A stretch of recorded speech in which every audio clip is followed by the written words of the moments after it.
নমস্কার বন্ধুরা, আপনারা সবাই কেমন আছেন? আমি ভালো আছি।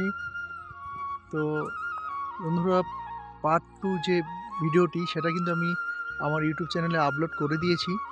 আর এই মুহূর্তে যে আমার যে ইউটিউব চ্যানেলটি রয়েছে ডিএল খোকন ইউটিউব চ্যানেল, আমি বিশেষ করে ওই চ্যানেলটাতে আমি একটু আপনাদেরকে বলে দিই, ওই চ্যানেলটাতে কি বলুন তো, আমি বেশিরভাগ নিউজ সংক্রান্ত ভিডিও ছাড়তাম। নিউজ খবর টাইপের ভিডিও ছাড়তাম।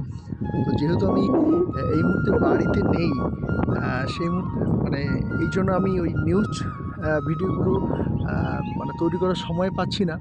আর সবচেয়ে বিশেষ করে হচ্ছে নিউজ ভিডিও ছাড়ার সময় আমার মানে নিউজ ভিডিওগুলো নিয়ে ভিডিও করার মতন আমার কাছে সময় প্রচুর রয়েছে। কিন্তু যেহেতু আমি এই মুহূর্তে তামিলনাড়ুর উটিতে এসেছি, তাই সেই উটির যে কিছু সৌন্দর্য বা কিছু মনোরম দৃশ্য বা সেখানে যে কীভাবে চাষাবাদ হয়, কীভাবে পাহাড়ের খাঁচে খাঁচে কীভাবে চাষ করা হয়, চাষযোগ্য জমিতে মানে জমি সেতে কীভাবে সবজি চাষ, রসুন চাষ, পেঁয়াজ চাষ, এগুলো তো আমি সবসময় আপনাদেরকে দেখাতে পারবো না বা তুলে ধরতে পারবো না। তাই এখন নিউজ ভিডিওটা বন্ধ রেখে আমি এখন এই মুহূর্তে যে তামিলনাড়ুর উটিতে রয়েছি, আমি এসেছি একটা আপনারা যে এই গাছটা দেখছেন না, এগুলো কি বলুন তো, এটা হচ্ছে রসুন গাছ। রসুন চাষ হয়েছে, রসুন চাষ করা হয়েছে। দেখুন এই যে মাটি দেখছেন না, এই দেখুন এই যে মাটি, এটা হচ্ছে একদম সেই লাল মাটি, মানে মাটিটা মানে খুবই মানে গাছগুলোর গোড়াগুলো খুবই আলগা টাইপের, মানে কি বলুন তো, যে চেপে মাটিগুলো ধরে রেখেছে এরকম নয়। আর যাই হোক, আর এই যে স্টিকগুলো আপনারা দেখছেন, এই যে স্টিকগুলো, এগুলোতে কিন্তু জল এই পাইপ থেকে, এই পাইপ এই যে কালো করে পাইপটা রয়েছে, এইটা দিয়ে কিন্তু জল এসে এটাতে বেশ ছড়িয়ে ছড়িয়ে জলটা সারাটা জায়গাটাতে পড়ে। আর আপনারা দেখছেন এই যে রসুন খেতে দাদারা কীভাবে ওই আমার সম্ভবত মনে হয় সার জাতীয় কিছু দিচ্ছে। আর এই যে দিদি যে ধেপে ধেপে করছে, ওগুলো হচ্ছে ওই গাছের মানে রসুন গাছের ভিতরে যে ঘাস পাতা জন্মেছে, ঘাস লতা পাতা জন্মেছে, যেগুলো আগাছা বলে সেগুলো জন্মেছে, সেগুলো পরিষ্কার করছে। এটা হচ্ছে আমার পার্ট 3 ভিডিও। আর যেটা আমি বাড়ি থেকে আসার সময় যে ভিডিওটা বানিয়েছিলাম, তামিলনাড়ু আস্তে আস্তে যে ভিডিওটা বানিয়েছিলাম, ট্রেনে কীভাবে এলাম, ট্রেনের এগুলো যেভাবে পৌঁছেছি আমি উটিতে, তো সেই ভিডিওটা অনেকটা এডিট করতে হবে, তা সেই সময়টা আমার কাছে নেই। তো পার্ট 1 এর ভিডিওটা আমি আপনাদেরকে ঠিক দিয়ে দেবো, একটু দেরি হচ্ছে। এখন হচ্ছে আপনারা পার্ট 2 দেখবেন, তারপর পার্ট 3।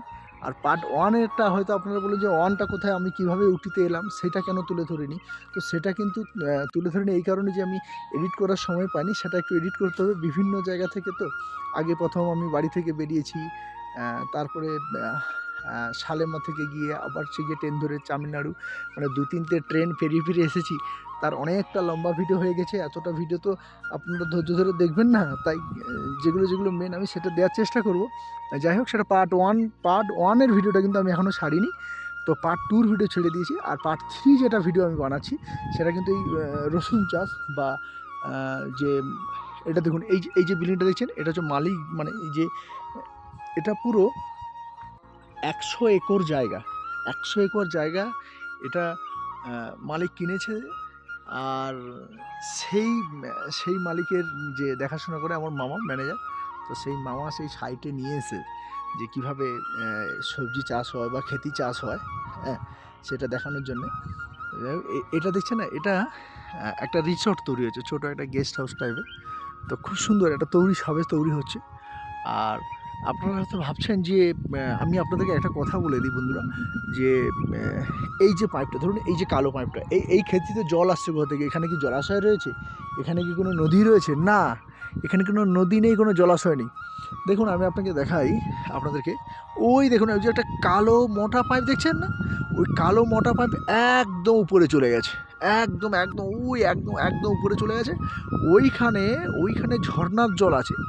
ওই ঝর্নার জল, ওখানে একটা ড্রাম হয়তো বসানো আছে, ট্যাঙ্কি টাইপের বসানো আছে, সে ট্যাঙ্কিতে জলটা, ঝর্নার জল এসে পড়ছে। ওই ট্যাঙ্কি থেকে ওই বড় পাইপে করে টোটাল নিচ পর্যন্ত চলে আসছে। আর ওই বড় পাইপ করে এই ছোটো ছোটো পাইপগুলো লাগানো আছে। এই ছোটো ছোটো পাইপের মাধ্যমে মোটর বসানো আছে ওখানে। ওই মোটরটা জলটা বেশি পরিমাণে টেনে আর জলটা পুরো ক্ষেতিগুলোতে পুরো জলটা পুরো দিয়ে দেয়, ছড়িয়ে যায়। তো যাই হোক বন্ধুরা, আপনারা রসুন গাছ মানে পাহাড়ের খাঁজে রসুন গাছ, সেটাই দেখুন, আমি সেটাই আপনাদেরকে তুলে ধরার চেষ্টা করছি। আর একটা জিনিস আমি আপনাদেরকে দেখাই, চা বাগানে মানে চা পাতা বা চা গাছটা কেমন হয় আমি এই ভিডিওর মাধ্যমে আপনাকে তুলে দেখাবো। এটা এই যে একটা চৌবাচ্চা মতন মানে তৈরি করা হয়েছে, এটা হচ্ছে মানে সুইমিং পুল হবে, জলের জন্য যে গেস্ট আসবে, এই যে গেস্ট হাউস একটা বানানো হচ্ছে, এই জায়গাটাতে গেস্ট হাউস বানানো হচ্ছে, এই যে গেস্ট হাউস এটা তৈরি হচ্ছে। আর নিচের ভিউগুলো দেখে যান তো, মানে গেস্টরা এলে তাদের মন পুরো জুড়িয়েই যাবে, মানে একদম প্রাকৃতিক যে দৃশ্যটা সেটা কিন্তু আমি আপনাদের সামনে তুলে ধরছি না, মানে একদম যে অরিজিনাল যে প্রাকৃতিক যে দৃশ্য যেটা হয় উটিতে, আমি সেটাই আপনাদের কাছে তুলে ধরার চেষ্টা করছি। আপনারা দেখুন, আমি আপনাদেরকে দেখাও একটা জিনিস, যে অনেকে হয়তো চা বাগান জানেন বা চা বাগান দেখেছেন, চা পাতা দেখেছেন, তো যারা দেখেননি আমি তাদের জন্য এই চা পাতা বা চা বাগানটা কিভাবে হয় আর চা পাতাগুলো কিভাবে দেখতে হয় আমি সেটাই আপনাদেরকে দেখাবো। এখন সেইখানে যাচ্ছি, তো আমার অনেকটা কষ্ট হচ্ছে, কেন যে আমি কিন্তু অনেকটা নিচে রয়েছি, দেখেছেন এই যে নিচে, আর আমাকে উপরে উঠতে হচ্ছে, মানে আমাকে ঠিক ওই জায়গাটা যেতে হবে, ওই জায়গাটায় গেলে আমি চা পাতাগুলো আপনাদেরকে দেখাতে পারবো বা চা গাছগুলো। তো একটু কষ্ট হচ্ছে, আপনারা ভিডিওটি শেষ পর্যন্ত দেখবেন, ঠিক আছে? আমি এখন নিচে ছিলাম, আপনাদেরকে দেখিয়েছিলাম না, আমি নিচে ছিলাম, এখন উপরে এসেছি, অনেকটা হেঁটে হেঁটে কষ্ট হচ্ছে খুব। আর এটা রসুন বাগান, মানে নিচ থেকে দেখিয়েছিলাম কেমন লাগছিল, এখন আমি আপনাদেরকে উপর থেকে দেখানোর চেষ্টা করছি, উপর থেকে দেখাচ্ছি, হাঁপাচ্ছি, মানে অনেকটা এগুলো মনে হচ্ছে হয়তো আপনারা ভিডিওতে কি বুঝবেন আমি জানি না, মানে মনে হচ্ছে যেন এইটুকুটা উঠে যাব, এটা কোনো ব্যাপার না, কিন্তু না, অনেকটা মানে নেমে যাওয়া ঠিক আছে, উপরে উঠবো তখন অনেকটা কষ্ট হয়, অনেকটা কষ্ট। আর অ্যাকচুয়ালি আমাদের কি অভ্যাস নেই। এই দেখুন, আমি আপনাদের দেখাই, এই যে দেখুন, এই যে জল আসছে, দেখুন এই যে জলটা আসছে, এই দেখুন এই যে জলটা, এই মুহূর্তে জলটা আসছে, এই জলটা কিন্তু একদম পাহাড়ের উপর ঝর্ণা থেকে আসছে। তাহলে এইখানে যদি একটা ড্রাম, এই জলটাকে যদি একটা যদি কোনো ট্যাঙ্কি বা জল যদি বসিয়ে দেওয়া যায়, মানে ট্যাঙ্কিগুলো যদি বসিয়ে দেওয়া যায়, তাহলে ওই ট্যাঙ্কিতে জল জমা হবে, ওই ট্যাঙ্কি থেকে মোটরের সাহায্যে পুরোটাই দেবে। যাই হোক, এইরকম করে কিন্তু জল কিন্তু পাহাড়ে পুরোটাই সাপ্লাই হয়, মানে খেতে যে চাষ হয় বা লোকে যে ব্যবহার করে, তারা কিন্তু এই জলগুলোই কালেক্ট করে, এই জলগুলোই তারা এরকমভাবে নেয়। যাই হোক, সবশেষে আমি চলে এলাম চা বাগানে চলে এসেছি। যাই হোক, কোনোদিন অভ্যাস নেই যদিও, চা বাগানে চলেছি। এই চা গাছগুলো চা পাতাটা কেটে নিয়েছে, আমার যতদূর সম্ভব মনে হয় চা পাতা কেটেছে। দেখুন, এটা হচ্ছে চায়ের বাগান, আমি এখন চায়ের বাগানের মধ্যে চলে এসেছি, এটা চা বাগান, এটা পুরোটাই চা বাগান, ঠিক আছে? আমি এখন নিচটাতে রয়েছি, একদম নিচে রয়েছি, আর উপর তো প্রচুর কষ্ট হচ্ছে, তো আমি নিচে রয়েছি। দেখুন চা পাতাগুলো কীরকম দেখেছেন, যেন আমরা কি বলে যেন ওই একটা গাছ আছে আমরা তরকারিতে, ক্যারি পাতার গাছ বলে না, তো ক্যারি পাতার মতন কিছুটা দেখতে, দেখেছেন? এইগুলো হচ্ছে পাতা, এটা হচ্ছে চা পাতা, বুঝতে পেরেছেন? ক্যারি পাতার মতন কিছুটা দেখতে, এগুলো চা পাতা। এই চা পাতাগুলো যখন এইরকম হয়ে যাবে, মানে এরকম সবুজ সবুজ, যখন এরকম বেশ ছনছনে টাইপের হয়ে যাবে, ভালো দেখতে হয়ে যাবে, বড় বড় হয়ে যাবে, তখন পাতাগুলোকে কাস্তের দ্বারা কিন্তু কাটা হয়। আমরা দেখেছি অনেকে হাতে কাটে, যেগুলো আমরা ছবিতে ভিডিওতে দার্জিলিংয়ে দেখেছি, সেগুলো হচ্ছে কুড়ি টাইপের, সেটা আলাদা, সেটা অনেক দামি চা পাতা, সেগুলো এই জন্য একটা হাতে তোলা হয়।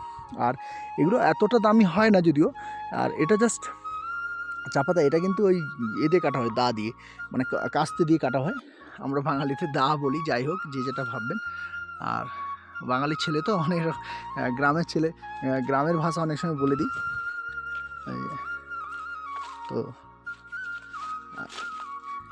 এই চার বাগান, আর এই যে একদম উপর থেকে দেখাচ্ছি আমি, এবার দেখুন এবার কেমন লেগেছে, দেখুন এইবার দেখুন, এটা পুরো রসুনের ক্ষেত। আচ্ছা দেখুন তো, আপনারা বলুন তো বন্ধুরা, কমেন্ট করে জানাবেন আপনারা, যে এই যে রসুনের বাগানটা, এটা কত বিঘা হতে পারে, আমাদের আইডিয়াতে কত বিঘা হতে পারে? আমার মনে হয় 4-5 বিঘা হবে, এই ঢালটাতে 4-5 বিঘা হবে। এটাতে মনে হচ্ছে যেন একটুখানি জায়গা, কিন্তু নয়, অনেকটা বড় জায়গা। তাহলে ঠিক আছে বন্ধুরা, এখন এই পর্যন্ত পার্ট 3 ভিডিও, এটা পার্ট 3 ভিডিও, পরপর আমি ভিডিও দিতে থাকবো আপনাদেরকে, আপনারা একটার পর একটা ভিডিও দেখবেন, তাহলে আপনাদের ভালো লাগবে। ঠিক আছে বন্ধুরা, আজ এই পর্যন্ত ভিডিওটি, নমস্কার, আমার সঙ্গে থাকুন।